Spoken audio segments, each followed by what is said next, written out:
Good morning, dear students. Today we are going to discuss chemotherapy of tuberculosis.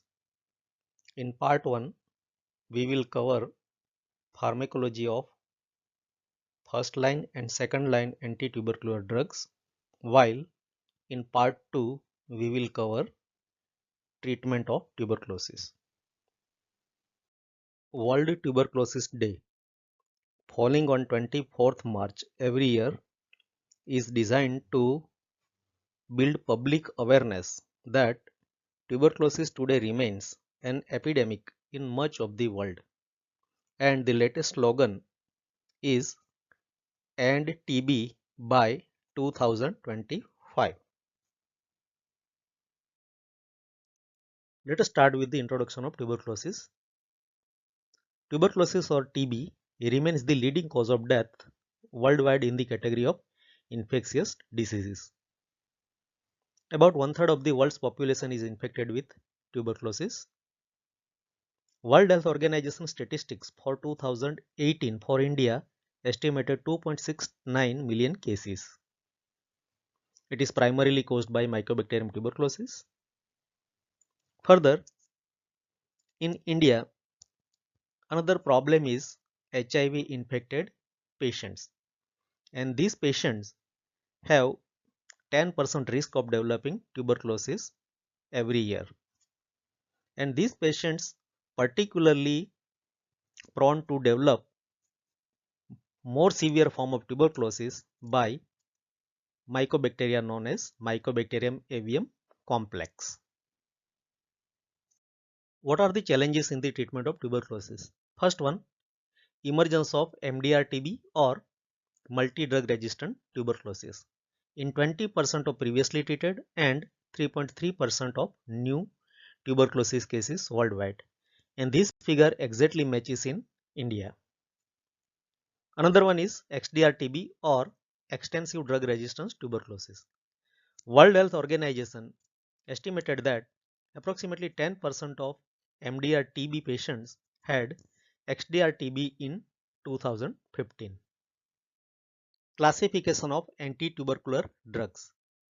Based on clinical utility, these drugs can be classified into two groups: first and second line antitubercular drugs.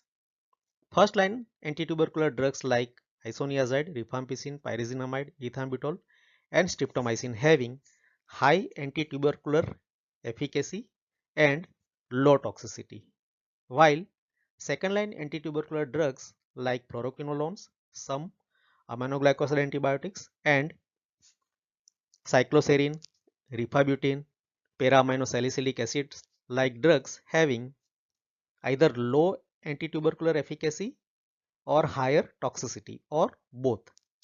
And these drugs are used when first line drugs cannot be used or contraindicated or to supplement them. Antitubercular drugs can also be classified as an alternative grouping like group 1, that is first line oral drugs, group 2 injectable drugs, group 3 fluoroquinolones, group 4 second line oral drugs, and group 5 having unclear efficacy. Let us discuss pharmacology of first line antitubercular drugs. First one is INH or isonicotinic acid hydrazide or isoniazid. It is a very potent synthetic antitubercular agent having structural resemblance to pyridoxine or vitamin B6. Mechanism of action of INH is inhibition of synthesis of mycolic acid, which is an essential component of mycobacterial cell wall along with peptidoglycan. Mycolic acid is a waxy lipid which makes approximately 60% of cell wall constitutes and make it relatively impermeable. Therefore, INH reduces content of mycobacterial cell wall.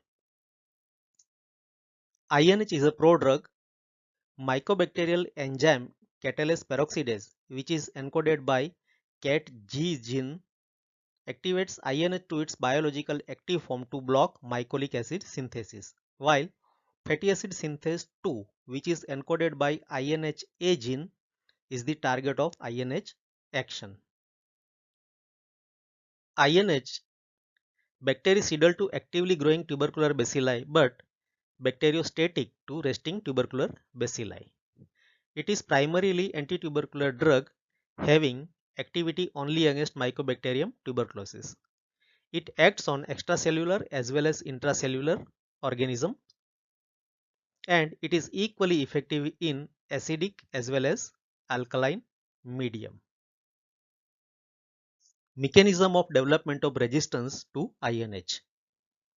First one, mutation in catalase peroxidase encoded by CATG, which reduces its activity and prevents conversion of INH to its active metabolite, and this type of resistance cannot be overcome.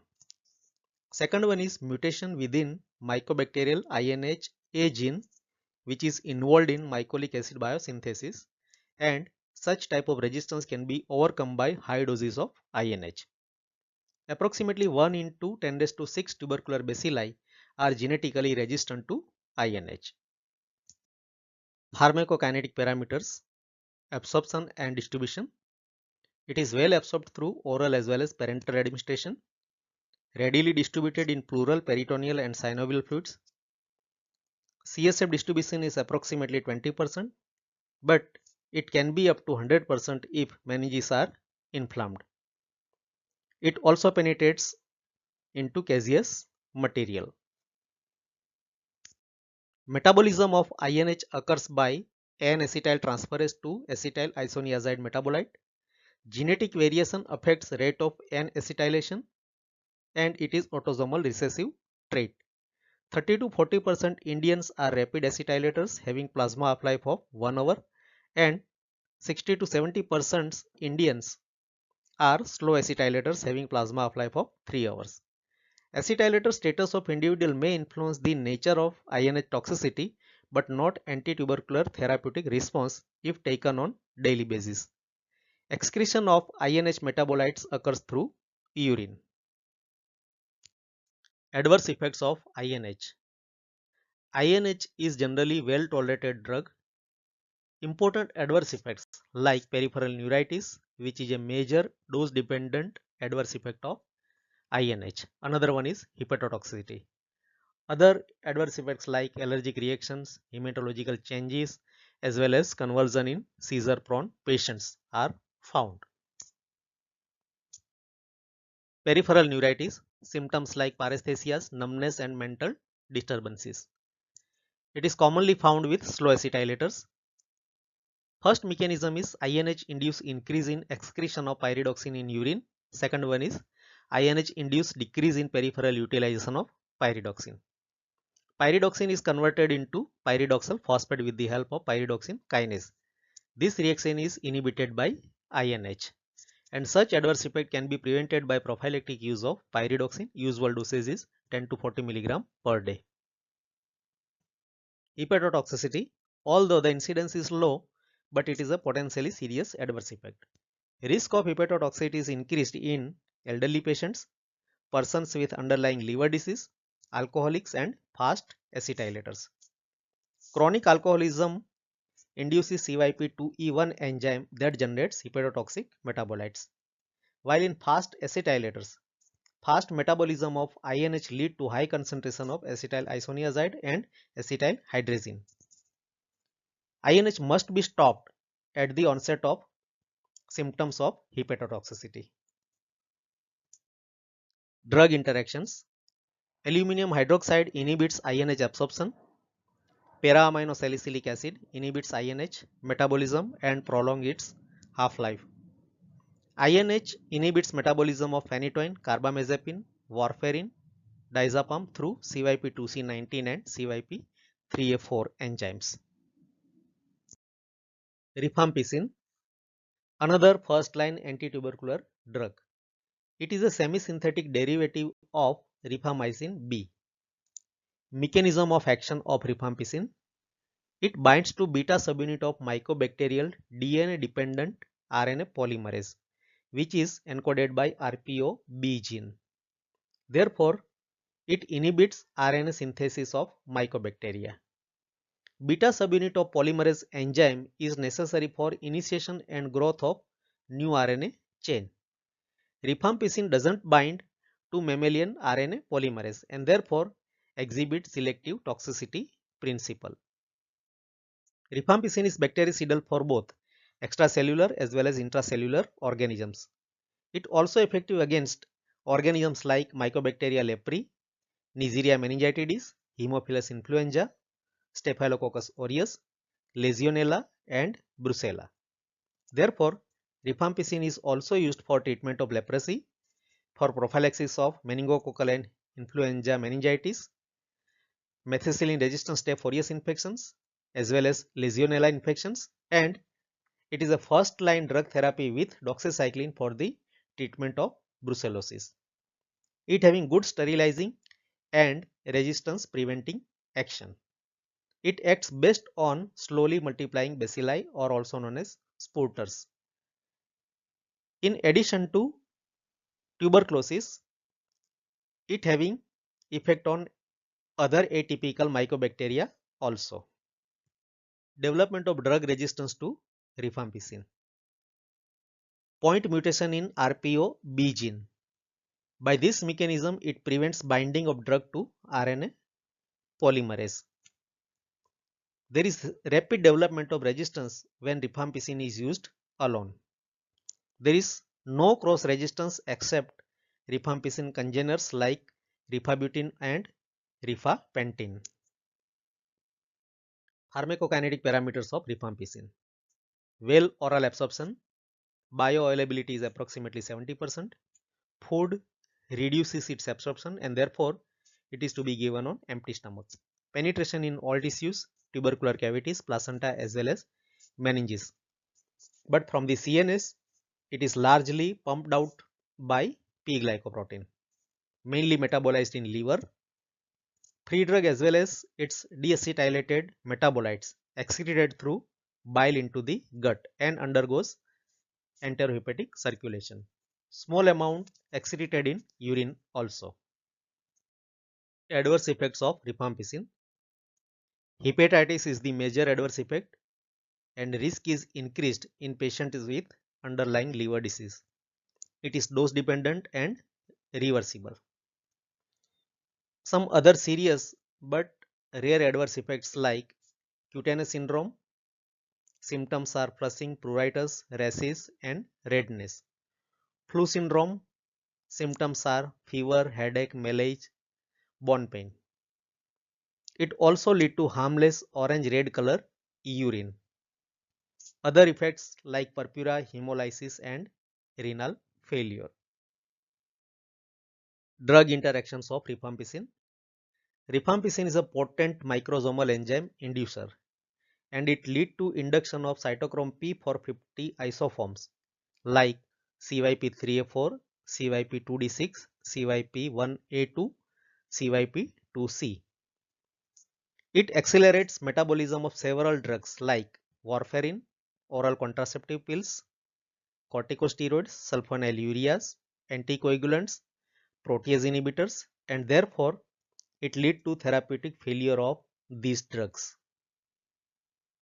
Pyrazinamide, another first line antitubercular drug. Mechanism of action of pyrazinamide. It is chemically similar to INH but weaker than INH. It is more effective in acidic medium and that is the probable reason that it is more lethal to intracellular bacilli as well as inflammatory response sites because at both these sites the pH is acidic. It follows passive diffusion and converted to pyrazinoic acid by bacterial pyrazina midase which is encoded by PNCA gene. Pyrazinoic acid inhibits mycobacterial fatty acid synthase 1 enzyme and disrupts mycolic acid synthesis.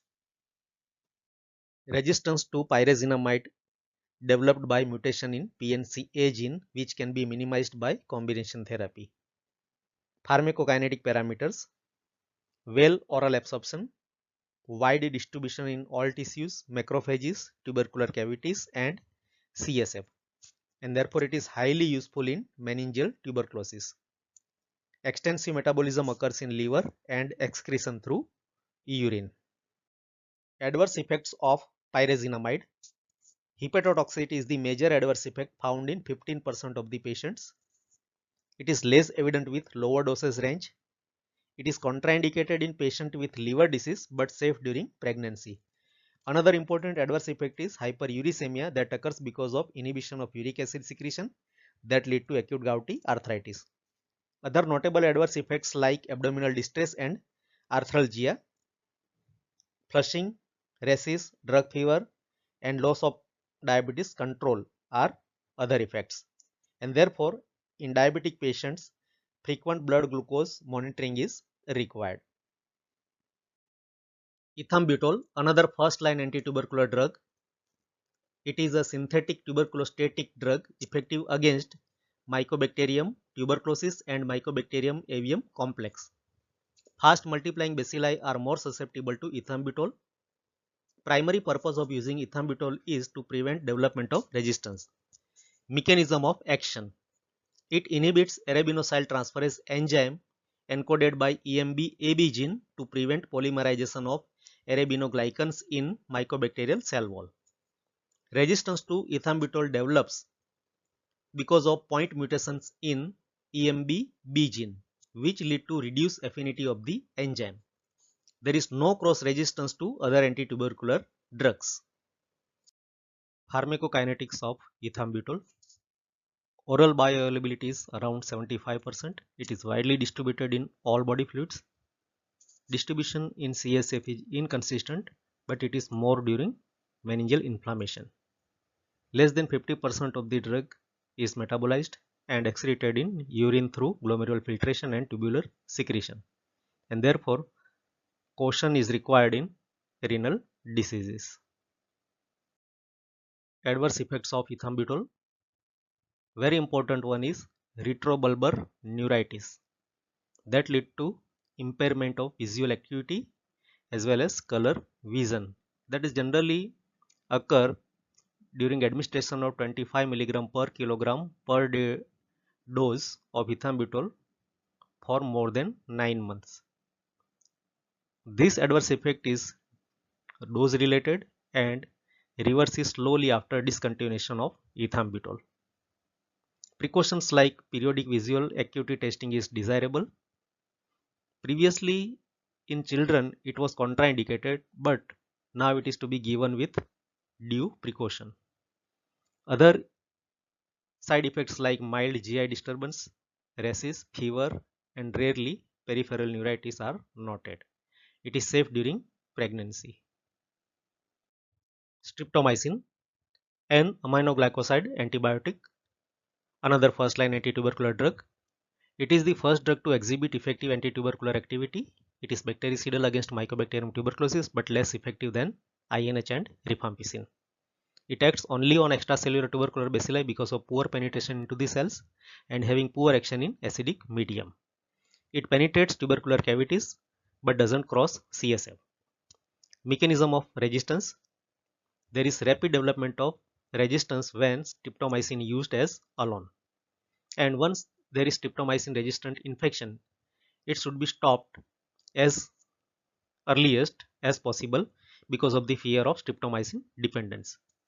Limitations of streptomycin. It must be given by intramuscular injection.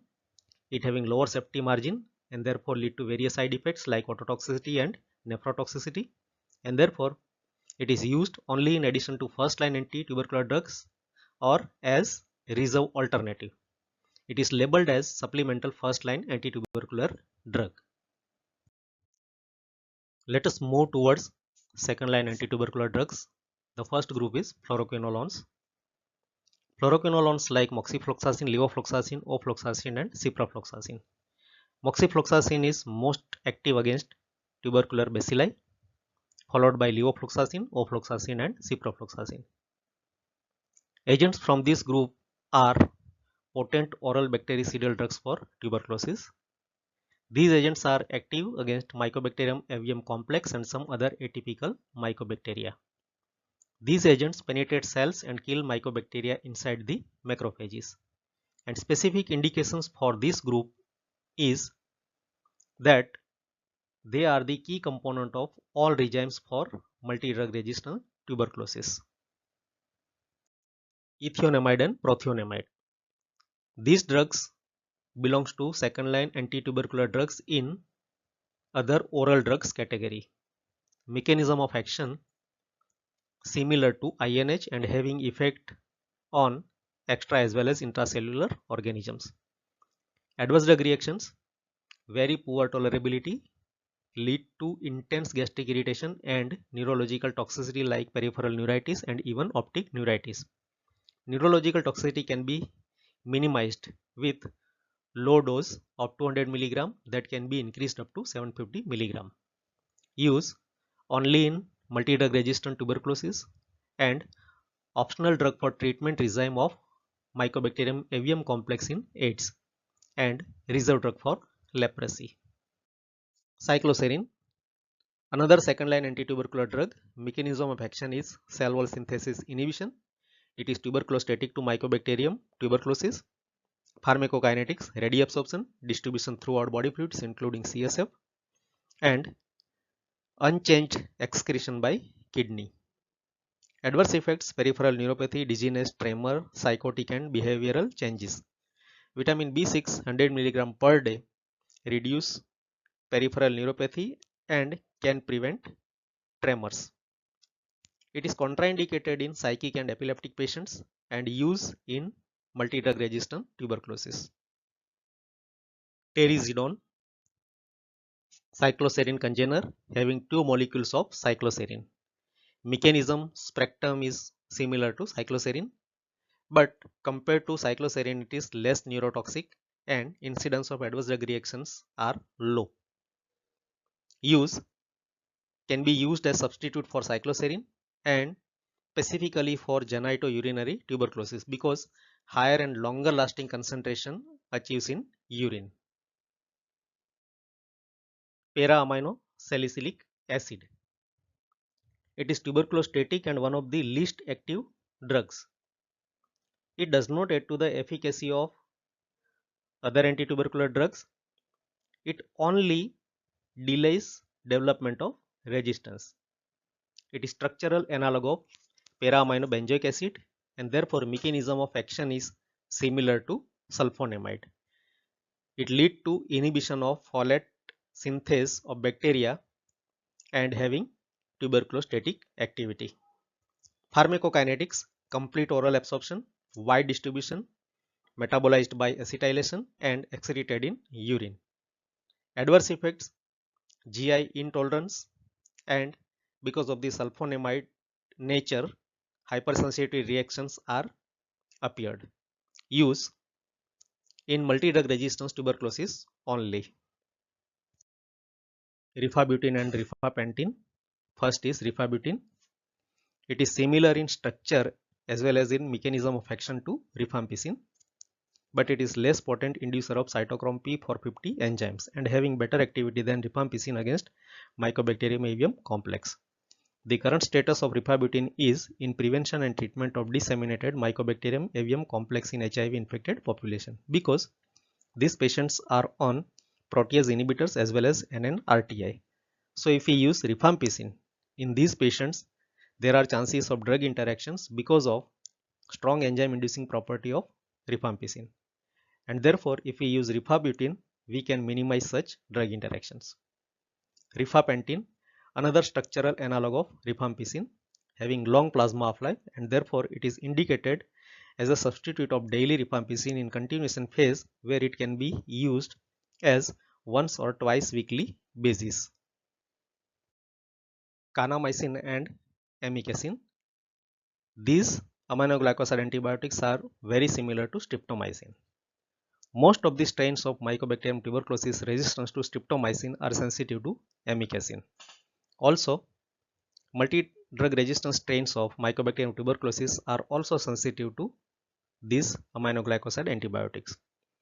Kanamycin is used in standardized regimen of multi-drug resistant tuberculosis because it is less expensive. Although amikacin is lesser toxic alternative in this group, but it is more expensive. Capreomycin, it is a tuberculocidal polypeptide antibiotic and very different from aminoglycoside antibiotic, but having similar toxicity to aminoglycoside like nephrotoxicity as well as ototoxicity, and having similar efficacy to mycobacteria. Streptomycin and amikacin resistant mycotuberculosis are sensitive to capreomycin and also multi-drug resistant tuberculosis. Finally, let us see the last group of second line antitubercular drugs with unclear efficacy. Drugs like clarithromycin and azithromycin belongs to macrolide antibiotics.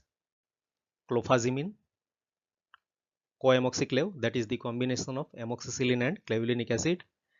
Linezolid, imipenem along with cilastatin, and bedaquiline. Bedaquiline, it is a newer drug introduced in the treatment of tuberculosis very recently. It is a diaryl quinoline antitubercular drug. Its mechanism of action is novel. It inhibits mycobacterial ATP synthase and therefore limits energy production within mycobacterial cell, having no effect on human ATP synthase, and therefore it exhibits selective toxicity principle. Resistance to this drug is by mutation of ATP synthase, and therefore there is decreased affinity for bedaquiline. Another mechanism is efflux mechanism. Pharmacokinetic parameters, it is well absorbed from oral route and fatty meal increase its absorption. It is highly plasma protein bound, having extensive distribution, and metabolism occurs in liver by CYP3A4 enzyme. It having very long plasma half-life, around 160 days, and that is probably because of redistribution, and it excreted in feces. Bedaquiline is a very expensive drug, and following are the present recommendations for the use of bedaquiline. It is not to be used for drug sensitive TB or extrapulmonary or other non-tubercular mycobacterial infections. It should be used only for pulmonary multi-drug resistant tuberculosis in adults. Female patients should be non-pregnant and willing to remain so during bedaquiline use. It should be used only in combination with at least 3 or 4 other antitubercular drugs. It should be used only when an effective regimen cannot be provided. Dosage schedule of bedaquiline, it should be given for maximum of 24 weeks. 400 mg per day for 2 weeks, followed by 200 mg 3 times a week for next 22 weeks. Other anti-tubercular drugs should be continued after stopping bedaquiline for total 24 months treatment of multi-drug resistant tuberculosis. Adverse effects of bedaquiline like QTc prolongation as well as hepatotoxicity. So today we have discussed first line and second line anti-tubercular drugs. In the next class, we will discuss treatment of tuberculosis. Thank you so much. Stay safe, stay blessed.